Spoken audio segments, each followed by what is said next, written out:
Teacher Surabhi Gupta from Vedantu and मेरी कक्षा में आपका स्वागत है। Welcome to today session where we are going to be doing 15 most asked questions from the chapter development.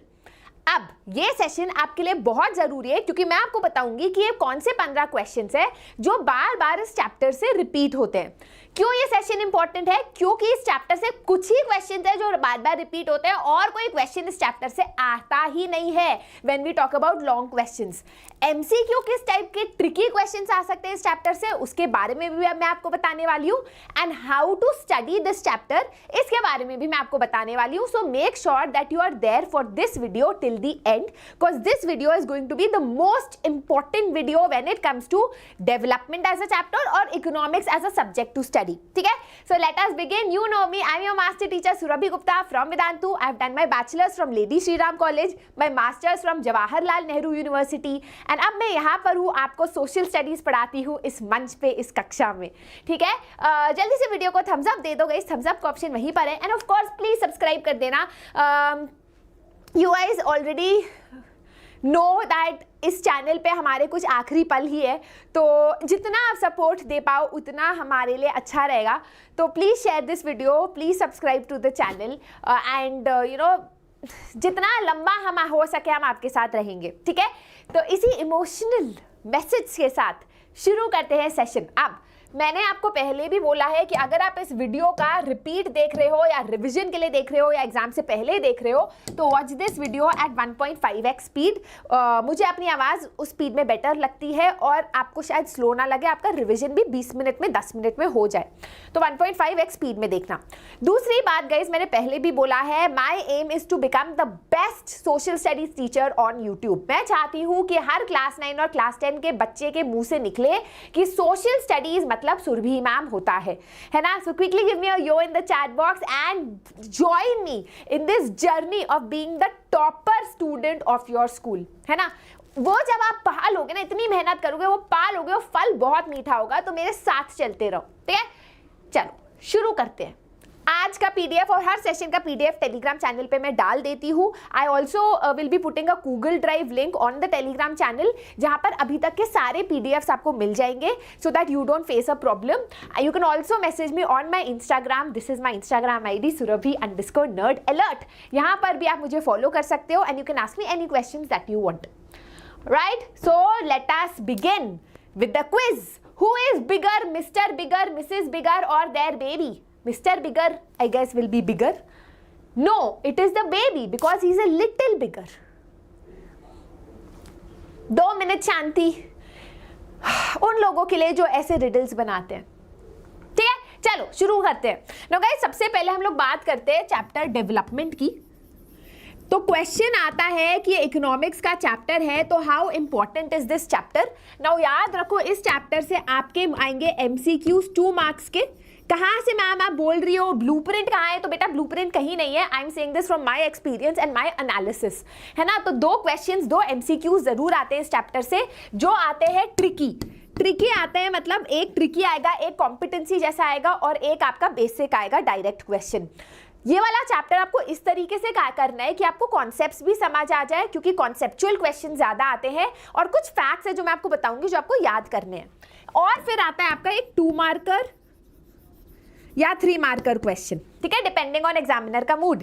Right, सो 2 या 3 marker question. तो इस तरीके का आएगा। You have to know the basic definitions, you have to know the basic concepts. जो आपको table दी गई है इस चैप्टर में आपको याद करनी है, किस तरीके से याद करनी है मैं आपको बताऊंगी। ठीक है, तो मेरे साथ लगे रहो एंड तक। शुरू करते हैं। I hope you guys have liked, subscribed and shared. Let's go. Alright, पहला क्वेश्चन, आपकी बुक में एक टेबल दिया गया है जहां पर हर कंट्री का HDI इंडेक्स, लिटरेसी रेट, ये सब दिया है। तो आपको ना लाइफ एक्सपेक्टेंसी दिया है। अब आपको याद कैसे करना है? आपको जानना है कि which is the best country and which is the worst country. ठीक है, इतना बेसिक याद कर लो क्योंकि लास्ट ईयर ये जब क्वेश्चन आया था तो बहुत बच्चों का गलत हुआ था। क्वेश्चन है which of the following countries have highest life expectancy at birth. मतलब कौन से देश में ज्यादातर बच्चे जिंदा रहते हैं जब वो पैदा होते हैं, मरते नहीं है। तो आंसर है, काफी बच्चों ने लिखा था इंडिया, नेपाल भी लिखा था, मुझे भी नेपाल लगा था क्योंकि मैंने भी पढ़ाई अच्छी तरह नहीं की थी। आंसर था बांग्लादेश। तो ये वाली जो टेबल है उसमें कौन सी चीज़ आपको याद रखनी है, उस पर एक अलग वाइटी शॉट आने वाला है. सो make sure that you watch that, right those facts down और याद रखना उसको. तो बांग्लादेश इज योर आंसर. ठीक है, अगर आपको आता था तो चैट बॉक्स में लिख देना. Choose the incorrect option from column A and column B. ये गाइज अगेन ऐसा क्वेश्चन बहुत बार रिपीट होता है, हर बार आता है एक्चुअली. आपको बोल दिया जाएगा पर्सन कौन है, उसके डेवलपमेंटल गोल क्या है. तो make sure that you have the concept clear.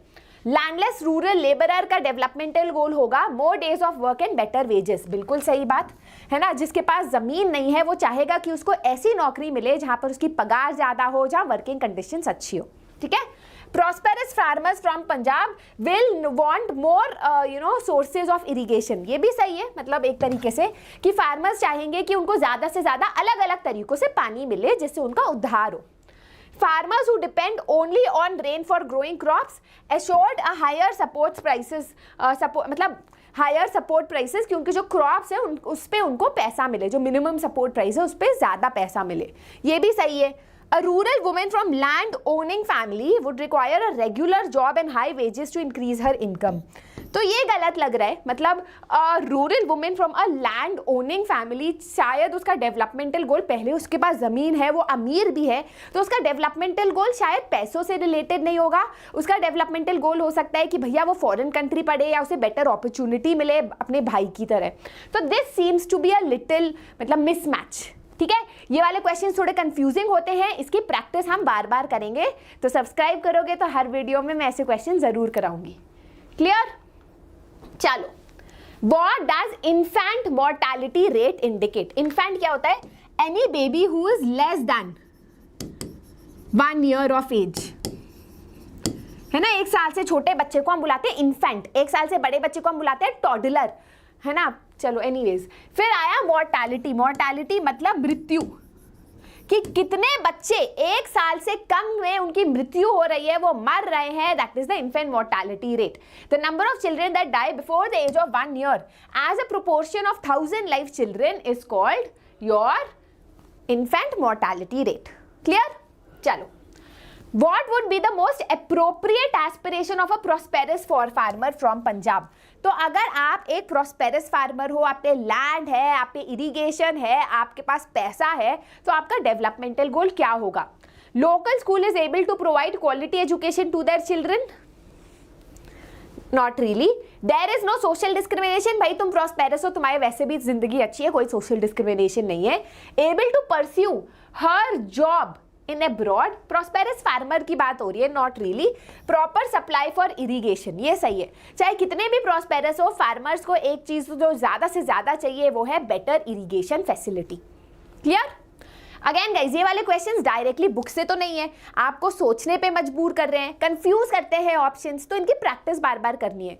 कैसे प्रैक्टिस करनी है? आपको ऐसे वीडियोस निकालने हैं मेरे जो मैं कराती हूँ, और बार बार आपको पॉज करके सोचना है इसका आंसर क्या होगा. ठीक है, ऐसे ही क्वेश्चंस आते हैं एग्जाम में.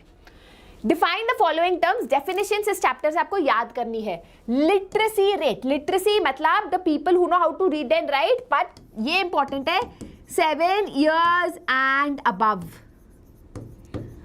ठीक है. नेट अटेंडेंस रेशियो, कितने बच्चे जो है स्कूल अटेंड कर रहे हैं between the age of 6 to 10 years of the same age group, है ना. Divided by the total number of children of that age group is called net attendance ratio. Clear. चलो, explain with reasons why the state of Punjab with a very high per capita income has a low literacy rate. Again ये table से question है, पर table नहीं दिया गया है. ये क्वेश्चन डायरेक्ट नहीं है बच्चों किताब से, ये क्वेश्चन सोचने पे मजबूर कर रहा है, इसीलिए ये चैप्टर टफ लगता है. ये क्वेश्चंस अगर आप करते हो, लेट्स से आपको ये चैप्टर नहीं हो रहा, तो आई वुड से इसका पीडीएफ निकालो, ये क्वेश्चंस करके जाओ, दैट्स इट. कुछ और करने की आपको जरूरत नहीं पड़ेगी. बोलना नहीं चाहिए एज एन एजुकेटर, पढ़ना और समझना जरूरी है, बट अगर बहुत ज्यादा तकलीफ है तो ये तो करके जाना ही जाना है. ठीक है. Explain with reasons why state of Punjab with a very high पर capita income has a low literacy rate. तो हाई पर कैपिटा इनकम का मतलब है कि पंजाब में जो लोग हैं वो काफी सारा इनकम कमा रहे हैं एवरेज पे, पर लिटरेसी रेट बहुत ज्यादा कम है. ऐसा क्यों हो सकता है? तो आप बोल सकते हो कि लिटरेसी रेट क्यों कम होता है, क्योंकि वहां पर जो स्कूलिंग फैसिलिटी है ना, स्कूलिंग फैसिलिटी वो बहुत ज़्यादा पुअर है. अच्छा, इसमें ना आप अपने दिमाग से भी एक पॉइंट लिख सकते हो। आप लिख सकते हो, आपको पता ही है कि पंजाब हरियाणा में सबसे बड़ा प्रॉब्लम है boy preference, male child preference, पता है ना ये बात आपको। तो आपको ये भी पता है कि वहां पर लड़कों को ही स्कूल भेजा जाता है और लड़कियों को घर पे रखा जाता है, काम करवाया जाता है घर के सारे। तो आप बोल सकते हो कि वहां पर मेल चाइल्ड प्रेफरेंस है, and you can also say कि कैसे लड़कों को ही वहां स्कूल भेजा जाता है, जिसके वजह से लिटरेसी रेट वहां पर थोड़ा सा कम है, right. You can talk about that, right, clear. Money can not ensure education and literacy. आप ये भी लिख सकते हो कि हाई पर कैपिटा इनकम है, बट जरूरी नहीं है कि जस्ट बिकॉज लोगों के पास पैसा है तो अकल भी है ना। Money does not ensure education and literacy. Educational facility की प्रॉब्लम है, सरकार को वहां फोकस करना चाहिए, right. So all of that you can talk about. ये वाला पॉइंट यहाँ दे रखा है, इसको मैं काट रही हूँ, this is actually not a good point, ठीक है। Apart from income, which other 6 things people look for as important aspects of our lives? Again guys, मैं बार बार कह रही हूँ, इस क्वेश्चन से ऐसे ही टाइप के क्वेश्चंस आते हैं, तो आपको लिखना आना चाहिए। कुछ नहीं भी आता तो दिमाग से लिख लो। इनकम के अलावा आप क्या चाहते हो लाइफ में? आप चाहते हो कि आपको पॉल्यूशन फ्री एनवायरनमेंट मिले, है ना, पॉल्यूशन फ्री एनवायरनमेंट मिले। और क्या चाहते हो आप? आपको सेफ्टी मिले, है ना। आप ऐसा तो नहीं चाहते कि आप जॉब में जाओ भैया वहीं पर मौत के घाट उतर जाओ, है ना। आप चाहते हो कि सेफ एंड वर्किंग एनवायरनमेंट हो, कि आपको रेस्पेक्ट मिले, इक्वल अपॉर्चुनिटी मिले, है ना। आप ये सब चाहोगे, राइट। आपको pollution free atmosphere, protection from infectious diseases, job security, good working conditions, ये सब मिले, है ना। These are the different things that you might need apart from a good income. Describe any 3 possible developmental goals of landless rural labourers. अब आपको क्या करना है ना, इस चैप्टर में जो भी इंपॉर्टेंट, जो आपको टेबल नहीं दी गई है शुरू में, वो भर के जाना, थोड़ा सा याद करना है। और स्पेशली वो बच्चे जो खुद अपने मन से आंसर नहीं लिख पाते या खुद सोच नहीं पाते, थोड़ा सा याद कर लो। तो लैंडलेस रूरल लेबरर, तो जिसके पास लैंड नहीं है, जो दूसरे के खेत पे काम कर रहा है, वो चाहेगा कि उसको बेटर वेजेस मिले, है ना, उसको जो है अच्छे वेजेस मिले। अच्छा, दूसरे के लैंड पे काम करता है तो उसको बहुत ज्यादा बेरोजगारी झेलनी पड़ती है, फुल एम्प्लॉयमेंट भी नहीं मिलता, कभी कभी नौकरी मिलती है, कभी कभी हटा दिया जाता है। तो उसको बेटर वर्किंग कंडीशंस, है ना। और आप कह सकते हो रेगुलर एम्प्लॉयमेंट। जितना लिखोगे ऐसे पॉइंट्स, उतना आपको चीजें याद रहेगी। यहाँ लिख नहीं रही हूँ कि भैया मेरी बेकार राइटिंग, आप लोग उस पर कॉमेंट करो। जो मुझे पता है अभी चैट बॉक्स में कुछ बच्चे लिख भी रहे होंगे, है ना। खुद लिखो आप क्या टॉपिक पॉइंट्स हो सकते हैं। बेसिक फैसिलिटीज, बेटर वेजेस, वो ये भी चाहेंगे कि यार हम लोग बेरोजगार है, हमारे पास कोई लैंड नहीं है, पर हमारे बच्चे बेटर हो हमसे, सब चाहते हैं, हर पेरेंट ये चाहता है। तो चाहेगा कि बच्चों को क्वालिटी एजुकेशन मिले, और क्योंकि उन पे पैसा नहीं है तो लोकल स्कूल्स अच्छे क्वालिटी एजुकेशन दे। क्लियर? चलो, ये मत लिखना लैंडलेस लेबरर चाहेगा उसकी ऐश्वर्या राय टाइप बीवी हो, वो है उसका डेवलपमेंटल गोल। इतना दिमाग लगाने की जरूरत नहीं है आप लोगों को, ठीक है। चलो पढ़ लो थोड़ा दिमाग लगा के, फोकस करके। Explain sustainable development, suggest 2 measures to ensure sustainable development. आराम से लिखो, सस्टेनेबल डेवलपमेंट होता है वो डेवलपमेंट जहां पर हम प्रेजेंट जनरेशन की नीड सेटिस्फाई करते हैं without compromising the needs of the future generation. Future generation term लिखना जरूरी है, तभी वो डेवलपमेंट सस्टेनेबल डेवलपमेंट होता है। How to ensure sustainable development? Sustainable development हम तब एंश्योर करते हैं when we ensure that there is no over exploitation of resources. What is over exploitation of resources? अब हमको पता है कि हमारे resources limited है, ग्राउंड वाटर लिमिटेड है, या ग्राउंड वाटर जल्दी से रिप्लेनिश नहीं हो रहा, क्रूड ऑयल लिमिटेड है। तो इंश्योर करना है कि हम उनका जुडिशियस यूज करें, हम उसको ओवर यूज ना करें, हम उसे ओवर एक्सप्लॉइट ना करें। दूसरी चीज जो हम इंश्योर कर सकते हैं कि concentration of resources in the hands of few नहीं होना चाहिए। मतलब कि ऐसा नहीं होना चाहिए कि भैया रिसोर्सेज लिमिटेड है पर एक इंसान के पास 20 गाड़ियां और किसी के पास तो भैया रहने की जगह भी नहीं है ना। तो concentration of resources in a few hands भी नहीं होना चाहिए। And we can bring awareness कि भैया we should renew resources, renewable resources use increase करना चाहिए हमको। We should use more solar energy, wind energy and less use of non renewable resources. ये भी लिख सकते हो, क्लियर? ज्यादा पॉइंट्स दे दिए, कोई भी 2 पॉइंट्स चलेंगे. Why are public facilities needed for the development of the country? Explain 4 public facilities. Again guys, direct question 2-3 marker आता है इस क्वेश्चन से डायरेक्ट. जो ट्रिकी क्वेश्चन आता है वो MCQ में आता है. प्लीज 5 मार्क का ये चैप्टर आप समझ लो, 4 या 5 मार्क का, ठीक है. पब्लिक फैसिलिटी वो फैसिलिटी होती है जो सरकार प्रोवाइड करती है for the welfare of citizens. You can write your question like start your answer in this way that public facilities are facilities provided by the government for the welfare of all the citizens in the country. है ना? Why do we need them for the development of the country? क्यों they भैया सरकार? सरकार तुम्हारे पप्पा है? आप कहो कि सरकार को देने की जरूरत है बिकॉज 1 अफोर्डेबिलिटी. आप बात कर सकते हो कि not everyone can afford basic services जैसे हेल्थ और education, that is why the government should provide. है ना? You can talk about cheaper collectively. आप बोल सकते हो कि कुछ कुछ सर्विसेज ऐसे होते हैं कि अगर सरकार प्रोवाइड करे, है ना, और ज़्यादा से ज़्यादा लोग यूज़ करें तो वो चीप पड़ती है, वो सस्ती पड़ती है ना, वैल्यू होती है. राइट? तो आप एग्जाम्पल भी दे सकते हो एजुकेशन का, स्कूल का, पब्लिक डिस्ट्रीब्यूशन का, ट्रांसपोर्टेशन का, हॉस्पिटल्स का. All of these are examples of public services. Clear guys? I hope समझ आ गया, है ना. बेनिफिट्स बहुत ज़्यादा है, अफोर्डेबिलिटी है, चीपर कलेक्टिवली है, होने वाला है सर. ओके, तो all of this is right. Question number 11. Money cannot buy all the goods and services that one needs to live well. Do you agree with this statement? Justify your answer with any through suitable arguments. बच्चों इस type का देखो same question है, बस अलग अलग तरीके से पूछा गया है. बहरूपिया होता है क्वेश्चन, कैसे भी आ सकता है आपके सामने. आपको प्रिपेयर्ड होना है कि भाई क्वेश्चन कैसे भी आ जाए, बंदर बन के आए, आयरन मैन बन के आए, आप आंसर दे सकते हो उसका. है ना? तो यहाँ क्या लिखा है? मनी कैन नॉट बाय, कि पैसा एक ऐसी चीज है जो हर चीज नहीं खरीदता. ये तो आपको पता है, हिंदी मूवी में हमें कितना ज्यादा डायलॉग बोलते हैं, तेरे पास बंगला है पर मेरे पास माँ है. माँ तो नहीं खरीद सकते ना तुम पैसों से. ये मत लिखना एग्जाम में. तो आप बोलोगे कि हाँ ये बिल्कुल सही बात है, बिकॉज मनी सेम को answer. Money can not buy us a pollution free environment. कितना भी पैसा है, दिल्ली का पॉल्यूशन तो मुझे भी झेलना पड़ता है. इन्फेक्शियस डिजीजेस से हमें नहीं बचा सकता पैसा. जैसे कोरोना हुआ था, अमिताभ बच्चन को भी हुआ था, मुझे भी हुआ था, किसी को नहीं छोड़ा कोरोना ने. है ना? फिर आप बोल सकते हो कि money does not ensure safety on the roads. है ना? मैं कितनी भी अमीर लड़की हूँ, सड़क पे अगर मैं चल रही हूँ तो मेरे साथ भी वो हो सकता है जो एक गरीब लड़की के साथ हो सकता है. राइट? तो pollution free environment, you can talk about ये कि all of these things money can not provide. It can not buy us goods and services that we need for a good life. Guarantee नहीं कर सकता.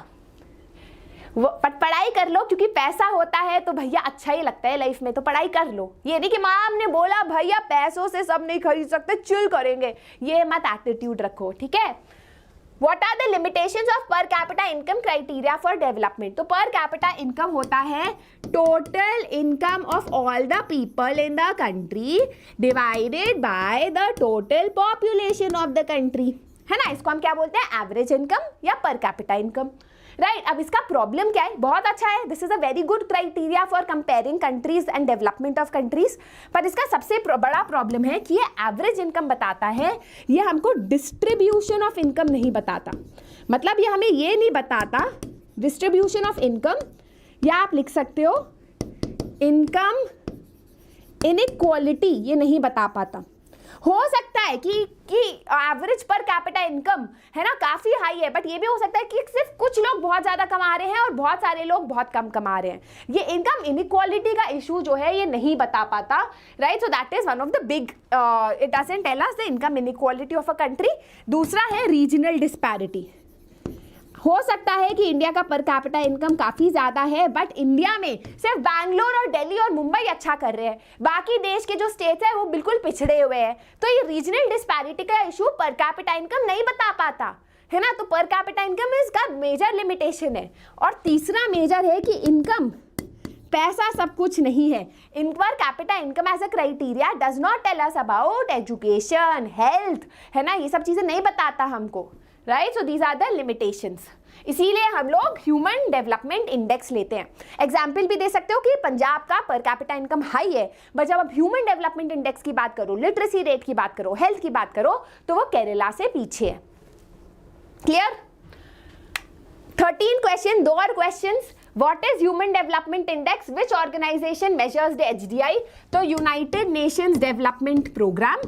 Human development index एक ऐसा index है that measures the development of a country on the basis of per capita income, health and education. ठीक है, what, हाँ तो ये health and education. Clear? Security क्यों लिखा है? ये क्या है, बकवास है. इनकम है. क्लियर? चलो, what is the main criteria use by World Bank in classifying different countries? World Bank कौन सा लेता है? Per capita income. What are the limitations of this criteria? बता चुके हैं. पर कैपिटा इनकम के तीन लिमिटेशंस बता चुकी हूँ. जल्दी से मेमोरी से चैट बॉक्स या कमेंट सेक्शन में लिखो. In what respect is the criteria used by the UNDP for measuring development different from one used by World Bank? तो यहाँ पर आप एक comparison table बनाओगे, लिखोगे कि per capita income used by World Bank and Human Development Index used by UNDP, है ना. बताओगे कि यहाँ पर क्या limitations है यहाँ पर, मतलब थोड़ा सा इसका difference बताओगे. ठीक है, clear? Alright, so now आप कहोगे कि मैम ये तो सिर्फ 14 क्वेश्चंस हुए, where is the 15th question? तो वो होमवर्क क्वेश्चन है. Let's quickly go on to the homework question. Which of the following criteria is the basis to measure the development of the country according to United Nations Development Program?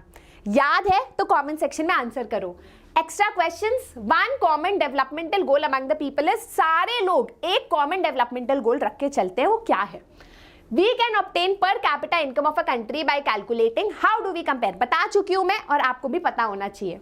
So guys, these were most asked diff type. हो सकता है कि इस type का question अलग तरीके से पूछा गया है, but these are all the questions that can be asked from this chapter. है ना. तो make sure that you keep revising these questions, these answers.